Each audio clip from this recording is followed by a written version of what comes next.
negereye minisita muri urwo rwego kugira ngo birangire bitagiye mu manza. Wabwiye King James agaca bugufi tukumvikana ko amafaranga nayamuhaye mu bushuti, ikibazo tukakirangiza mu bushuti.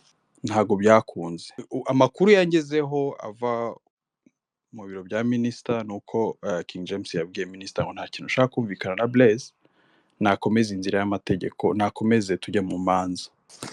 Amafaranga rero nahaye King James, namuhaye amafaranga nanone ntago nza kuvuga umubare, ariko ari hejuru ya miliyoni 30 z'amanyarwanda. Muvandimwe,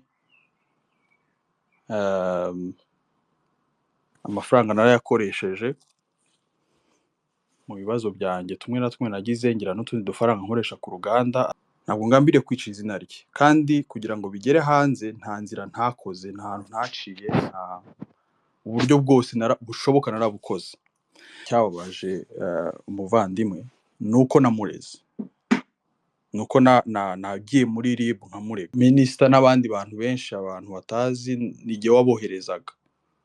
Mwasabiye umuvandimwe imbabazi, mwamwinginze ko ibintu bitari sawa. King James ibintu yakoze uko bisobanura niyo ariko byagenze, icyizere n'urukundo abantu bamukunze mu muziki kiri bugabanuke, nacyo ni igihano mu bindi.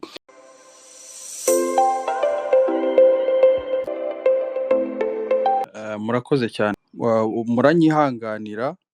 Ibyo ngiye kuvuga ni ukuri kuko mbifitiye ibimenyetso, ariko ntago nza kujya muri details zimbitse kubera impamvu nabasobanurira. Ibintu biri mu manza, hari ibyo avoka yanyemereye kuvugaho, akambwira ati ibi ngibi wemerewe kubivuga, ibintu byemerewe. Ikindi kandi nubwo turi mu rubanza rw'amafaranga, turi abantu, ntabwo iki kibazo cyakagombye kurenga ubumuntu. Aribyo njya mbona muri social media bakora, umuntu akazana ikibazo kikarengera akajya mu bindi bitari byo kubera ko ababaye, kubera ko yumva afite ukuri. Sinshaka kujya muri uwo murongo rero, ndashaka kujya mu murongo w'ikibazo. Mpereye ku byo warumbajije, ntabwo nza kwinjira cyane mu bushuti bwanjye na King James, y'aho twamenyaniye, ibyo twabanye, ibyo twasangiye, kubera ko ubushuti bwanjye buraturenga jye nawe twembi, bukagera no ku miryango yacu, kandi iyo miryango yacu ntabwo dufitanye ikibazo. Ku babyeyi banjye, ku babyeyi be, ku bavandimwe banjye, ku bavandimwe be, tubanye neza. Uretse ko ikibazo nyine cyacu cyarabarenze, nabo babura icyo bagikora kuko barakizi. Icyo nza kugarukaho ni ibintu yavuze,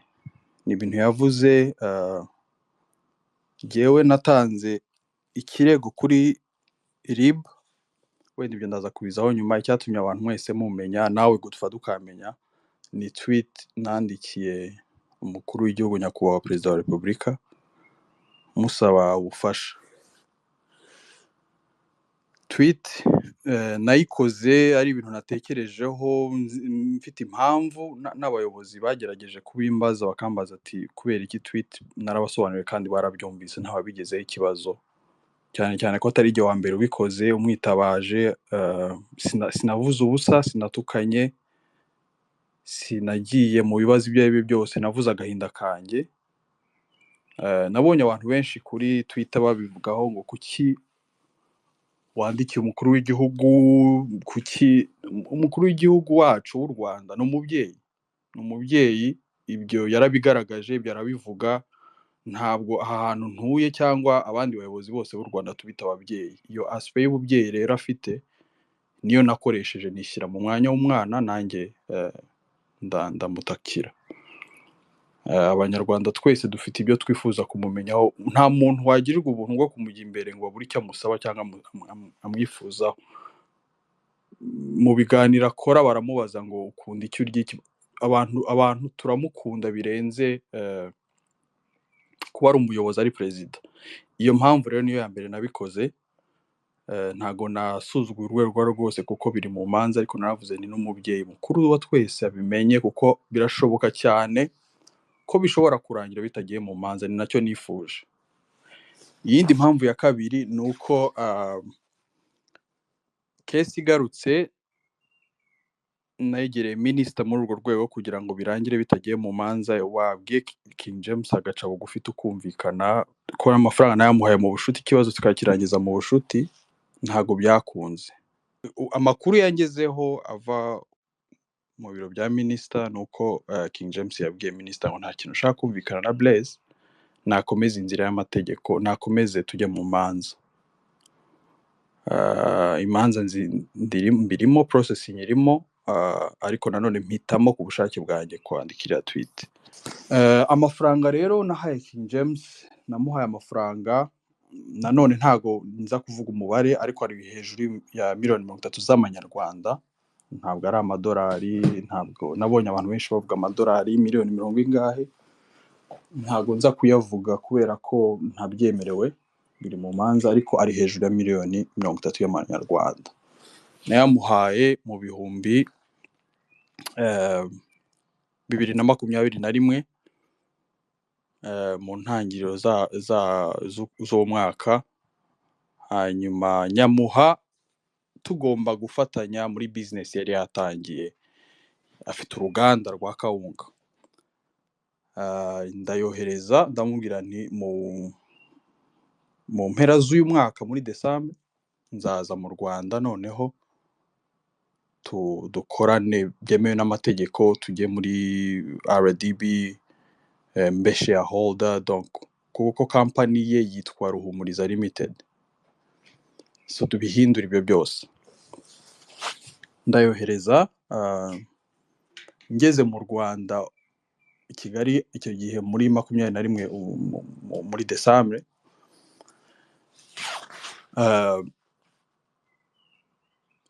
nsanga amafaranga ntayahari. Arambwira ati muvandimwe, amafaranga narayakoresheje mu bibazo byanjye tumwe na tumwe nagize, ngira n'utundi dufaranga nkoresha ku ruganda, atariko impamvu nabikoze nuko nzi ko mfite uruganda, so nakwishyura. Ndamubwira James ko twaganiraga ibindi, ko ibyo bintu bitari kuba ikibazo, kuki utambwiye, kuki ibyo bintu mbyumviye aha, kuki utigeze unyandikira nk'ibindi byose wanyandikiraga umbwira ati, kubera ko ayo mafaranga namuhaye hari umushuti twari duhuriyeho yagize ikibazo, arambwira ati nabanyamuhayemo ndamumwemerera 5 miliyoni. Aje aranyandikira arambwira ngo bayamugaruriye. Uwo mushuti nawe aranyandikira arambwira ngo wakoze, ndamubwira sawa. Ndamubwira ko kira wabashije kukimbwira ko yakuyemo ukayatiza umuntu, tukabiganira ibindi kutabikoze. Areba hasi ntiyagira ikintu asubiza, ndabibona kuko afite ukuntu ateye, ntabwo ari umuntu ufesinga ikibazo, ari nayo mpamvu byose byageze ahangaha, ari nayo mpamvu yaje agakora iriya interview naraye mbonye nijoro. Nagize umwanya wo kuyireba, mbisubiramo byose, ndabireba ibintu yavuze, nakumiro. Ariko so icyo gihe rero nyamuhaye,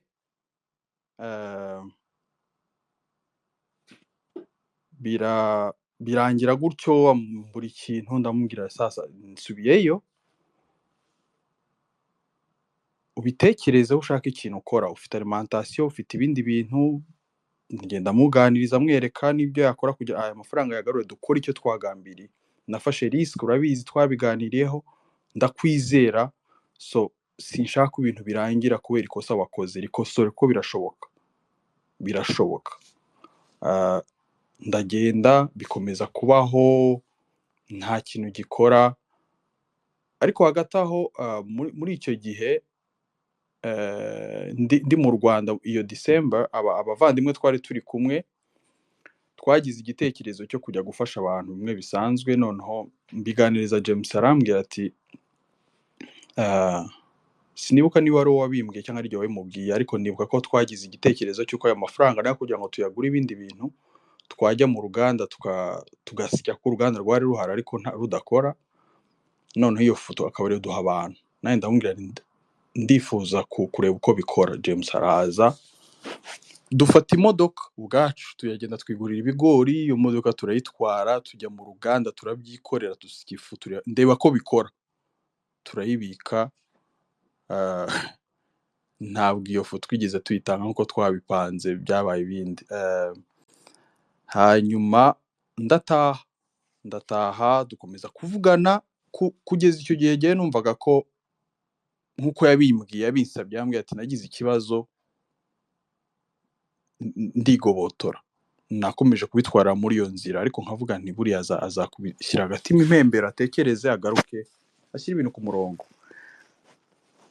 Ndategereza igihe kirashira, ndategereza, ariko ubwo ko tuganira akambwira ibibazo, nzi ibibazo afite hariya na hariya, amafaranga yambwiye icyo yakoresheje gitandukanye n'ibyo twumvikanye. Eh, mu magambo make amafaranga ntiyagaruka, uko iminsi ishira bikagenda biba ibindi. Ikintu rero ntarakomeza ngo mbabwire uko byagenze kugeza tugiye muri kugeza uyu munsi, hari ikintu kimwe nshaka kugarukaho, nshaka kumakinga clear and sure ko uruhande rwanjye uko bimeze, kubera ko twese iyo tuje hano, uko nabonye izi social media zikora, buri muntu wese aza yigira mwiza, buri wese azavuga uruhande rwe, ariko habaho ukuri abantu bamenya n'ukuri Imana izi. Ntabwo njye nazanye ikibazo kuri Twitter cyangwa nje kuvuga uyu mwanya kuri iki kibazo kuri Space kubera ko nshaka kwica izina rya King James, kuko nabonye abantu benshi babivuga. Nawe ejo yarabivuze ati ntekereza ko ikintu afite ari uko yababaye kuko amafaranga yahombye, hanyuma arashaka kuyagaruza ariko yica n'izina ryanjye. Oya, ntabwo ariko bimeze. Ntabwo ibyo yavuze nibyo. Hari ukuntu abasitari bahura n'ikibazo cy'uko abantu baza bakabarega ibintu, bakabavuga ibintu kugira ngo babakorere amafaranga. Icyo ni kimwe. Second, bakuraho amazina, babamenyekanireho. Nta mpamvu n'imwe mfite muri izo ngizo, kubera ko abenshi mwe munzi hano nka pasiteri, ariko ntabwo nahoze ndi pasiteri. Ubuzima nabanyemo na King James ntabwo nari pasiteri, nari umuntu utubaha Imana, utagendera mu nzira zitunganye. Imana iza kungirira ubuntu, impa amahirwe ya kabiri mu buzima, gusubiza ibintu byanjye ku murongo. So ubwo buzima twabanyemo, uko tuziranye, iyo nshaka kwica izina rye niho nari guhera. Ntabwo naje mvuga amafaranga amfitiye nawe adahakana, ni nayo ndo mvuga uyu mwanya. Ntabwo nza gukora ibintu abantu mwese muri munsaba ngo mvuge uko twamenyanye, ngo hari ibyo duhisha. Nta bintu duhisha. Nk'uko nabibabwiye, ni umuvandimwe twabanye, ibi bibaho. Ndavuga gusa ku kintu cyerekeranye n'amafaranga. Rero ntabwo ngambiriye kwica izina rye, kandi kugira ngo bigere hanze nta nzira ntakoze, nta hantu ntaciye, uburyo bwose bushoboka narabukoze. Mu magambo make, icyo gihe muri uwo mwaka wa 2022 twari twinjiye mu 2022, yaje kujya muri Amerika. Ndamubwira nti uruganda ko ruhari, mu gihe ushaka ayo mafaranga, genda ndashaka kujyamo ngakora, nkareba ukuntu uruganda rukora.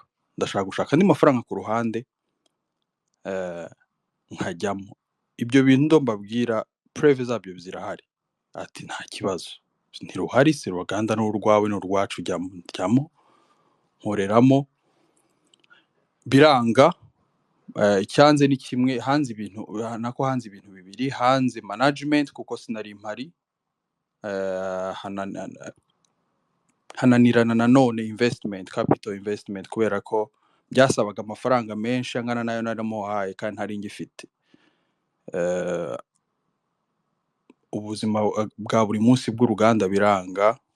Hanyuma ndabimubwira ntibiranze, ati nta kundi, reka turugurisha. King James yakundaga kumbwira ati reka ngurisha uruganda. Amubwira nti no, wigurisha uruganda, shaka amafaranga uze dukore ibyo twemeranyije, yashake ku ruhande. Ah, icyo kandi nawe yarakivuze ejo, ko namubwiye ko ntakunda gutsindwa, ko numvaga ari ugutsindwa, nkamubwira nti ibyo twumvikanye ntibipfe. Uko igihe kigenda ibintu bigenda bitinda, so nkamubwira nti amafaranga nayatse ngiye kuyaguha, narayaguhaye, icyo yakoze urakizi. Uyu munsi ndiho ndishyura ideni ry'amafaranga uzi neza icyo yakoze. Ni gute wumva mu mutima wawe hatuje? Ibyo ntibyagize icyo bitanga, nta kintu na gito byatanze. Ah, nza kujya i Kigali mu mwaka ushize mu ntangiriro zawo mu kwa mbere, agurisha imodoka yari afite y'uruganda, ampa amafaranga, anyishyura kuri ayo mafaranga. Ibyo bintu byabayeho, inejo yarabivuze. Ikindi kintu yavuze nshaka kumakinga clear, buri muntu wese abyumve, ntabwo yes ibintu twabikoranye nk'ubucuti, amafaranga nayamuhaye mwizeye, izo contract ntazabayeho, ariko abazi amategeko, contract ntabwo ari iriya usinya gusa ngo ujyane kwa noteri. Oya, hari kontra n'uburyo bwinshi. Icyo wumvikanye n'umuntu ni uburyo bwinshi ushobora kukigaragaza, ari nicyo nereka ubuyobozi kugira ngo bubigendereho bufata imyanzuro. Rero yavuze ko uruganda ruhari, yabwiye umunyamakuru ko bavuganye, uruganda rurahari, turarufatanyije. Ntabwo turufatanyije, ko sinanditse muri RDB. Imodoka yigurishije ku giti cye, ayo mafaranga ntabwo twigeze dufatanya na gato. Twagombaga gufatanya ariko ntibyakunze. Yes, n'uruganda nubwo narugiyemo ari urwa King James, ndugiyemo nk'inshuti. Ibyo ari byo ariho agarura uyu munsi akavuga ngo narukoreyemo dukorana, which doesn't make sense to be honest. Umuntu wese yabyumva. Narugiyemo nk'inshuti ye, kandi icyo gihe kugeza icyo gihe nta kibazo yari abifiteho, ariko ubwo bigiye mu manza ni point azana ko ngomba kumwishyura nk'umuntu wakoreye mu ruganda rwe, kandi birumvikana. Ariko gutwistinga ibintu byose bikitwa ibindi,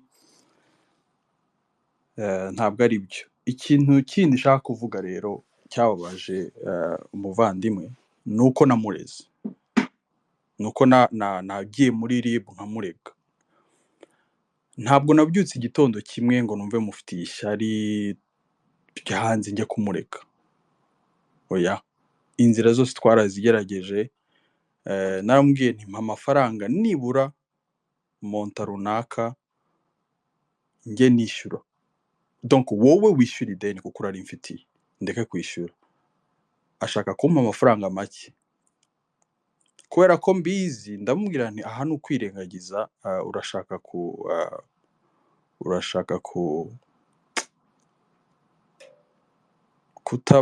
kutaba umunyakuri, niko nabyita.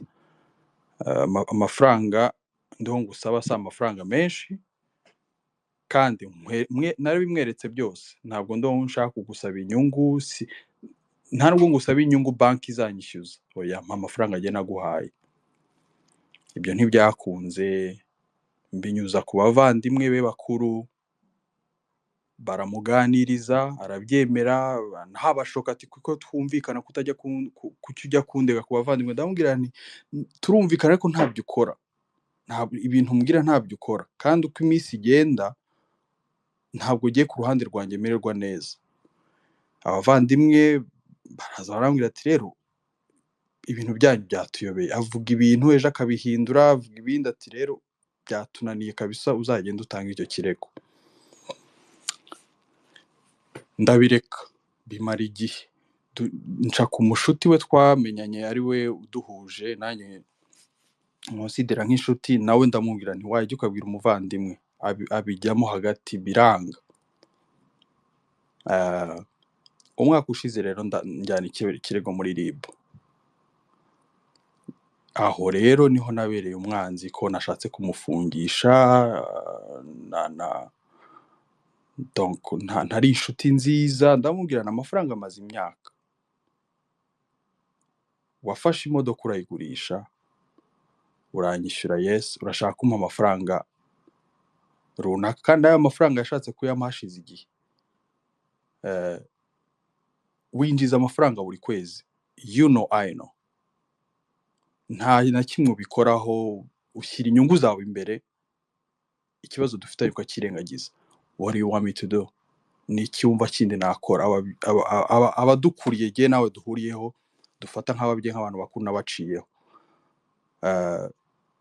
inshuti yawe nayiciyeho n'iki kindi gisigaye ubona nakora ibyo rero bivamo umujinya n'ibindi byinshi ngera igihe kubera umutima wanjye nuko niyumva naho byari bingeze numva ncitse intege ndamwandikira message reka ndebe kugira ngo mvuge ibintu namwandikiye message umwaka ushize mu kwezi kwa 11 itariki 14 z'ukwezi kwa 11 mu mwaka ushize mwandikira message ndamubwira nti ibi bintu nari namuhamagaye kunyitaba ndamubwira nti okay ibyo nashaka kubwira reka mbyandike ibi bintu bingeze kure warampemukiye birambabaza cyane ndagenda birambabaza binyica umutima ko ntago numvaga ko umuntu nagira ikizere nk'icyo ari wo wampemukira numva sinkwishimiye sinkwifurije icyiza kubw'iyo mpamvu umbabarire icyo navugaga aho ngaho iyo umuntu arakaye wumva ibibazo umuntu yaguteje wamwifuriza nawe ko yabijyamo cyangwa yakorerwa ibirenze ibyo aragukorera nicyo nashaka kuvuga rero ndamubwira nti ariko nk'umwana w'Imana ntago bikwiriye ngusabye imbabazi ko nakurakare bikagera aho ngaho kubera ibintu wankoreye mbabarire kandi bikuye ku mutima ni ikindi cya kabiri ndaguhariye ayo mafaranga uzayagumane nzakomeza nishyura ideni amafaranga nzayabona ko nzi gukora ntabwo nzongera gukomeza gushaka kujya guhangana nawe wavuze ibi navuze ibi wareza hanareza hanyuma aransubiza arambwira ngo nyuma y'ibi ndumva nta kindi narenza nuko yansubije birarangira kugira ngo rero iyi case igaruka ariho namwe mwaboneye ibi bintu umuryango wanjye waricaye kuko ibi byo nakoze byose nabikoze mu izina ryanjye mu ruhande rwanjye ariko mfite aho ndi umwana mfite aho ndi umuvandimwe nubwo mfite umuryango wanjye ariko my family and extended family baricaye baravuga bati ibi wabikoze mu izina ryawe ariko ntitubyemera turashaka ko aya mafaranga agaruka kubera ko ikosa rya mbere wararikoze ryo kumwizera bingana gutyo ntiwagira ahantu hamwe ubyandikisha ntiwakora n'ikosa ryo kuyamurekera kuko it doesn't make sense ndababwira nti okay kuko ndiho ntago mwajya kuburana ibintu nkaho ntariho reka rero ujye mbikore nuko case yagarutse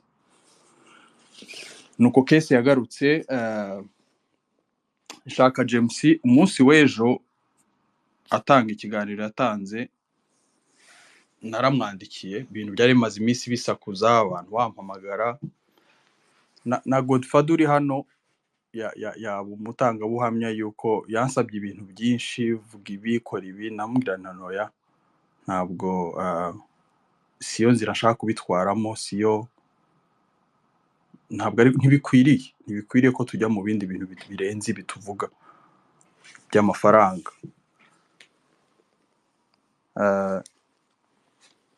uko niko bimeze hari sinzi niba mushobora kunyumva hari voice note imwe mu ma voice note menshi mfite mu ma audio recorded nafashe maze kubona ko asigaye donc nta mutima wo kubana nanjye amahoro agifite wo kungirira nibura ineza namugiriye yo kumwizera.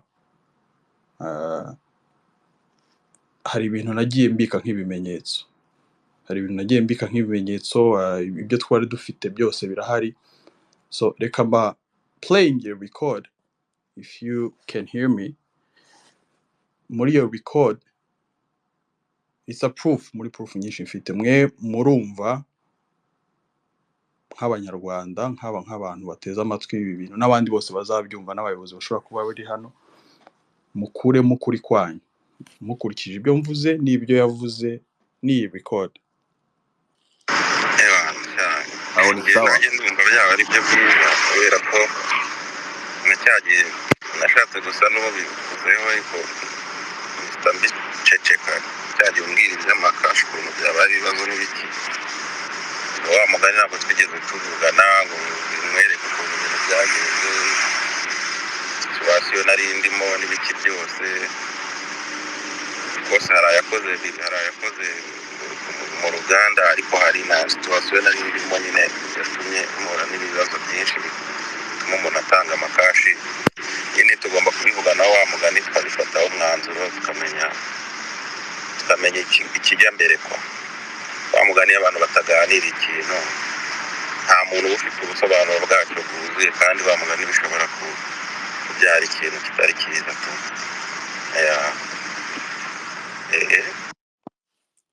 So that's one of the records.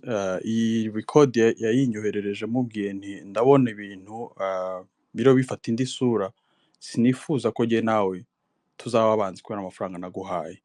Kugenda ugaceceka hari ikindi kintu niba numvishe neza yakubwira ko amafaranga wamuhaye yayikenuje cyangwa yakoresheje mu nyungu ze bwite, ntabwo yagiye ku ruganda. Record mwayumvise, you will be the judge. Okay, record mwayumvise.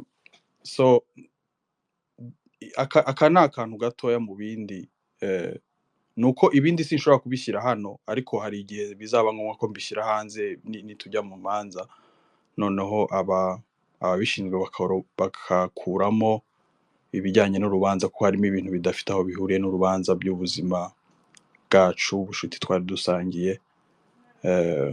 Ariko iyi ni one of the records mfite, ambwira ko byagenze, kuko nari mubwiye nti ahantu hazavamo ikintu kitari cyiza jye nawe tuba abanzi, kubera ko uragenda ugaceceka ukantesha agaciro. So ni byiza ko twicara tukabivuga nk'abantu b'abagabo uko bigenze, tukabiganiraho. So mu magambo make rero nuko bimeze. Kugeza uyu munsi bigomba kujya mu nkiko, kuko inzira y'ubuvandimwe yarayanze. Ntabwo jye nigeze nyanga, kubera ko nta hantu na hamwe ashobora kugaragaza yantumyeho abantu, nta hantu na hamwe ashobora kugaragaza ko yanyinginze, nta hantu na hamwe ashobora kugaragaza ko nanze kumvikana, ariko aho hose genda hafite. Ntabwo minisita n'abandi bantu benshi, abantu batazi, nijye waboherezaga. Mwasabiye umuvandimwe imbabazi, mwamwinginze ko ibintu bitari sawa. Ikintu yavuze ngo narabimuteguje, ngo navuze ko nzamusebya, nta kintu na kimwe ndiho mvuga cyo gusebanya, nta n'icyo nzigera nkora, kuko umuntu ndi uyu munsi ntago mbyemerewe, uwo mutima ntawo mfite. Gusa iyo ibintu bigiye hanze gutya, bizana ikindi kintu kitari cyiza kuri we, kandi nawe ndabyumva ntago yabyishimira, ariko ntabwo nifuza kumusebya, nta nabimwifuriza, nta kintu kibimwifuriza. Icyo nifuza ni uko akemura ikibazo dufitanye azi, kandi nawe adahakana, kandi akagikora mu bupfura. Nubwo avuga ati byageze hariya, ntacyo nkiramira, n'ubundi haracyari amahirwe. So gahunda uko imeze rero tubashije kumva, ariko ahangaha turacyari bizongerezi. Ngiye kwakira ibibazo 2-3 abantu bakubaze. Ntabwo kugeza aya masaha tumenye, abantu bamaze nko muri comment banditse ngo yego bizamukubaza ikibazo ashaka kubaza muri comment, ngwino kibaze. Ndakira ibibazo bitari byinshi, bakubaza ibibazo, kuko ahangaha ntabwo tubashije kumenya King James amafaranga wayamuhaye uri umufatanyabikorwa mugiye gufatanya uruganda warayamugurije. turashaka Ah, kumenya turashaka kumenya aya mafaranga wayahaye King James mu buhe buryo. Ngiye kwakira ibibazo reka bibiri bitatu. reka mbisobanure. Aya mafaranga uri kwishyuza King James nubwo reka twumvishe muri audio dukiniye atarashyize mu reka ruganda, reka aya mbigusobanurire mafaranga gato. wayamuhaye mu buhe buryo. Hanyuma abandi baraza kubaza ibibazo byabo mu kanya tugiye kwakira abantu bazamuke, ndakira ibibazo bitari byinshi. Okay, bibaye byiza nasubiza kimwe kimwe. Amafaranga nayamuhaye ngomba kuba umufatanyabikorwa. Yari yaratangiye uruganda nkaza nkaba umupartner. N'uyu munsi ndo ndabona abantu banyandikira baba bambwira ngo nabo bari bafitemo imigabane, ibyo bintu ntabyo narinzi, ariko nagombaga kujyamo nk'umupartner. Dufite amafaranga twemenyeje ko nzajya mbona nka return kuri investment nzaba nkoze buri kwezi. Ni muri ubwo buryo nayamwoherereje, nyohereza mbere yuko ngenda kuko nari mwizeye nashobora kuyamanukana, ariko narayohereje. eh, hanyuma ngenda nyuma y'amezi 4. Aho rero nagiye amafaranga ntiyari agihari, ibya partnership ntibyari bigikunze. Kugeza n'uyu munsi ntabwo ngiye nanditse muri RIB, sorry, muri RDB. Nta company zose ziri mu Rwanda ziba zanditse, haba harimo amasezerano abantu bagiranye, ownership and all that. Nta hantu ngewe ndi, so nuko bimeze mu magambo make. Ni ukuvuga ngo waganiriye nawe wumva ko washora mu ruganda rwe, ariko mbere y'uko ugenda ngo ibyo bintu mubishyire mu bikorwa wohereza amafaranga mbere. Yes, niko byagenze. Kuki wohereje amafaranga mbere? Kuki utategereje ngo amafaranga uyamanukane kuki wohereje amafaranga mbere? Nabisobanuye kandi mumbabarire mu byumva uko mbibabwiye. Nta kindi kintu kirenze icyo, kubera ni icyizere nari mufitiye. Okay. Twihuta kabakura ikibazo kimwe bagisubize tujye kwa ntuza wihangane. Ibibazo ni ikibazo kimwe ikibazo kimwe kugira ngo turebaho bigana. Nta kibazo. Nakoze cyane. Nbanza nihanganishe Blaise. Komera cyane Bre. Pastor Bre nawe gusuhuje. Yes. Ndanakwihanganisha cyane kubw'igihombo urimo. Pole sana. Ikibazo cyanjye kiragira kiti King James ubwe amaze kukwibwira ko mu mafaranga wamuhaye amwe yashyize mu bibazo bindi bidafite aho bihuriye n'icyo mwumvikanye, wakuyeho izindi mbaraga zo kongera kwizera ibyo akubwira bijyanye na business, ku buryo ufata risike zo kujya gushora mu ruganda wowe ubwawe wasanze rutagikora. Merci.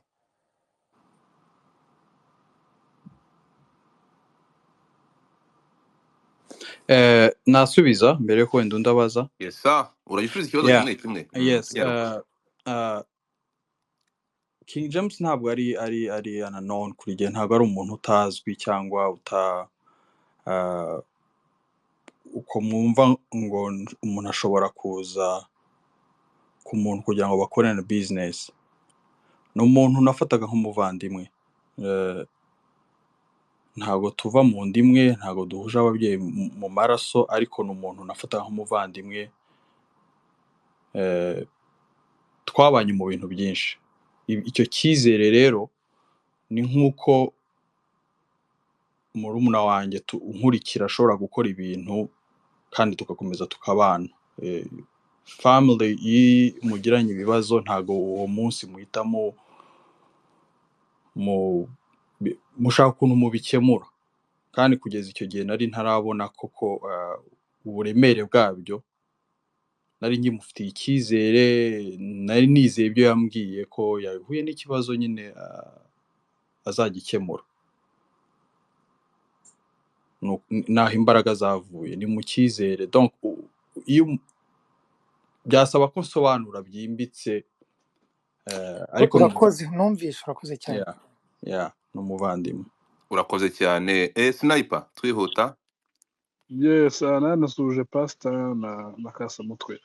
Pastor ndagira nanjye nkubaze ugitangira batubwiye ko mwakoze trial mwaragiye mugura ibigori mushyira muri pickup, niba ari pickup niba ari imodoka ki, muragenda mujya ku ruganda, ariko ntabwo twumvise nimba uruganda mwaragiye mugashyiramo ibyo bigori mugaproducinga, niba ari udufuka tungana niba ari kamwe. Ese ibyo bintu byarakunze, test yarakunze, havamo kawunga nyakawunga iyo mushobora gushyira ku isoko? Yes, test yarakunze ni jye nawe twabyikoreye n'umukozi umwe. Test yarakunze, byarakunze. Godfather mbara nkabaza gatoya basingahita amanuka niba bikunda. Ubabare kandi ariwe ufite ijambo se butimbirirwa yewe sha. Okay, sawa, nuko wavuze ntawe urenze ikibazo kimwe. Akaya nagira ngo mubaze, dufite amafoto Godfather yashize kuri ntuza kuri hano kuri dashboard agaragaza rura ruganda. Aya mafoto niyo nangwa ntabwo ariyo? Hano warahageze mugiye gukora test, warahageze aya mafoto bakonfirma ko ariho hari uruganda? Yes, niho ku ruganda. Okay, Uru ni rwo ruganda. sawa. Sniper njye naruriye njya ku ruganda ndahayitegereza ndahareba, uru ni rwo ruganda rufite agaciro ka miliyoni 200, hazaba miliyoni 31 zishyurwa uyu mufasite. Twihute. Undi ufite ikibazo ni ntitukanga n'ibirumbaraye, fata ijambo. Merci Godfather. Pastor wiriwe. Nyiriwe. Njye mfite ikibazo kirihuta cyane. Iyo urebye muri RDB, buri muntu wese ufite ushobora ku accessinga RDB abibona. Kereka nimba uruganda rutitwa Ihaho Maize Flour, siko rwitwa? Ntabwo ariko rwitwa. Ntabwo ariko rwitwa. Oya. Oh, okay. Aho niho hari kuba hari aho niho hari kuba, ariko kawunga niko yitwaga. Yego. Kawunga niko yitwaga. Hari iyindi account twigeze gufungura nshaka kumubwira ngo dukorane. Arambwira ati genda ubifungure, kuko naramubwiye nti ibintu bikwanditseho, so niba dukomeza kugenda ifoko dufungura ibindi bitakwanditseho, ndagenda ndayifungura, ariko nawe habaho ikibazo cy'uko atarahari, yari muri Amerika. So iyo ntuzirahari ariko nta kintu yigeze ikora. Ni ukuvuga ngo product yitwa Ihaho Maize Flour yanditswe kuri Blaise Ntezimana, ntabwo yanditswe kuri King James. Yeah. Iyo ngiyo niyo twari tugiye guhurira, kuko iye yitwa Ruhumuriza Limited. Iyo niyo twagombaga guhuriraho. Ruhumuriza Limited. Oya, twagombaga guhurira ku Ihaho, kuko ntabwo twari gukora mu izina rye kandi turi partners. Tujya muri partnership. No, ni ukuvuga ngo uruganda rwanditswe kuri Ruhumuriza. Yes. Okay. Aho rero niyo harimo misunderstanding, n'abantu benshi bashobora kugira ikibazo bibaza uburyo product yitwa Ihaho ikaba ikwanditseho, ariko Ihaho reka mbisobanure. Uruganda rwa King James rwitwa Ruhumuriza Limited. Yego. Business registration yakorewe muri RDB yanditseho Ihaho Maize Flour, niyo twagombaga gufatanya. Ni jye wayifungura. Nyifungura adahari, ubu nawe yiyandikeho. Kuko yari muri Amerika, birafunga, so ntabwo yigeze ikora. Okay. Ntabwo habayeho guhuza ko tuhahurira. Okay. Asante. Turakoze cyane, twihuta, reka tujye kwa ntiwasoje. Ni ikibazo kimwe kandi hagira ubaza ikibazo undi yabajije. Ntukange n'ibitumbaraye, nkuniganye nkari cyangwa ufite ikindi cyane mushaka kubaza? Oya ni. Urakoze cyane, reka twihute tujye kwa Oswakim. Ubundi naje kumva gusa, ariko unyibukije ko nigeze gukora comment kuri iyi issue, aho nibazaga ukuntu Pastor Blaise yizeye King James nk'umuntu waba inzobere mu gukora kawunga, kandi tumuziho guhogoza umuhogo, nubwo tujya twumva ko afite na nuza na niki ari ni supermarket. So noneho jewe ndabanza nkomeze Blaise, kuko kwizera abantu bibaho, rwose bibaho kandi bagatenguhwa. Muri bizinesi ikintu gikora buriya kurusha ibindi byose ni trust. Atari trust ntabwo wakohereza amafaranga online utumije ikintu cya miliyoni magana. Urumva, iyi si kugira ngo ikomeze itere imbere, bizinesi zikore ziflourishinge, ni trust. Gusa kuri kesi ya iyo hajemo ibintu by'ubuvandimwe cyane niho bipfira. Ntekereza ko Pastor Blaise warakosheje cyane, ari amafaranga ntabwo wagombaga kuyohereza gutyo gusa ngo nuko umuntu ngo umufata nk'umuvandimwe, nubona umwanya wenda uratubwira impamvu umufata nk'umuvandimwe, ibindi mwaba mwarakoranye ntagutenguhe. Ubu ngubu akaba ari bwo yakoze ibitangaza, naho ubundi mbere ataragutenguhe. reka nsubize icya mbere nacyumvise. Okay. Eh, eh, yabajije ngo icyizere nari mufitiye mbasobanurire ko twabanye kugira ngo mugire icyo cyizere, sicyo yabajije? Ikibazo Yego, icyizere. ngo icyizere ngo n'ibindi twaba twarakoranye kugira ngo mugire icyo cyizere. Nabisobanuye mbere yuko njya muri iyi kiganiro, ntabwo ibyo bintu nza kubivugaho kuko biraza kwinjira mu bintu biri personal kandi ntabwo ari byo ngombwa, ntacyo bitumarira. Icyangombwa ni uko namugira icyo cyizere akakica. Kandi ikintu kimwe nabonye muri ibi bintu kitari cyiza, abantu bashyigikira umuco kuvuga ngo abantu nta wizera umwana w'umuntu, abantu nta muntu ukwiriye kwizerwa. Benshi bantera amabuye ngo ni gute nizera umuntu kugeza aho, ariko icyo si cyo kibazo. Icyo si cyo kibazo. Ni ryari kwizera byabaye bibi kurusha guhemuka. Ntekereza ko indangagaciro bahora batwigisha, ibyo ababyeyi batwigisha, ibyo umukuru w'igihugu atwigisha, ibyo abanyarwanda dushaka kwiga no gukosora, ni urwo rukundo n'icyizere. Ariko abantu bose batinda cyane ngo impamvu namwizeye, ntibatinde ku mpamvu yahemutse. Ni gute ugirirwa icyizere kingana nk'icyo wagiriwe ugahemuka? Aho nta muntu ndabona ubivuga.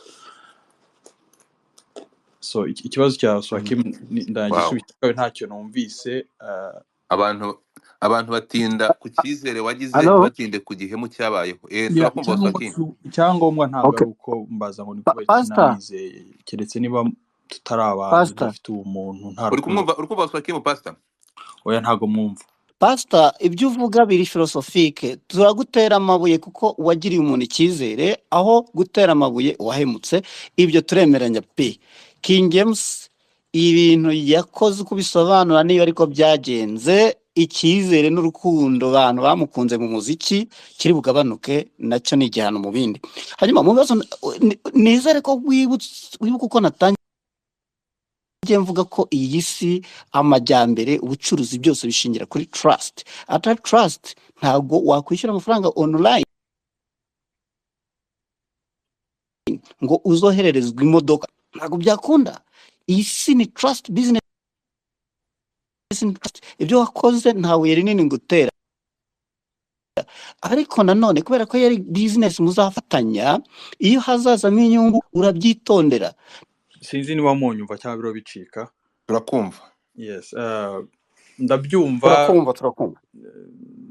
Ndumva byarenze mu kibazo bijya mu nama, ndazakiriye. Ariko ikijyanye n'icyizere, ibintu ku isi ndabyumva ni kuvuga ko bikorwa, ariko si hose. Ntabwo nakoherereza petit frere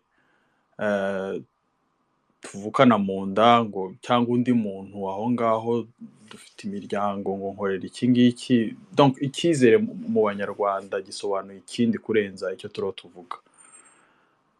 Hanyuma icyizere warumbwiye mfite cyo kuyagarurirwa kiri mu maboko y'ubutabera. Nibwo nitabaje, nibwo mpanze amaso, nibwo icyizere niho ngifite, kuko ibimenyetso birahari na nyir'ubwite ntayahakana. Ubwo ibisigaye naho Imana n'ubutabera, kuko ku ruhande rwacu byaratunaniye kubikemura. Kuba biri mu butabera rero nibwo nizeye.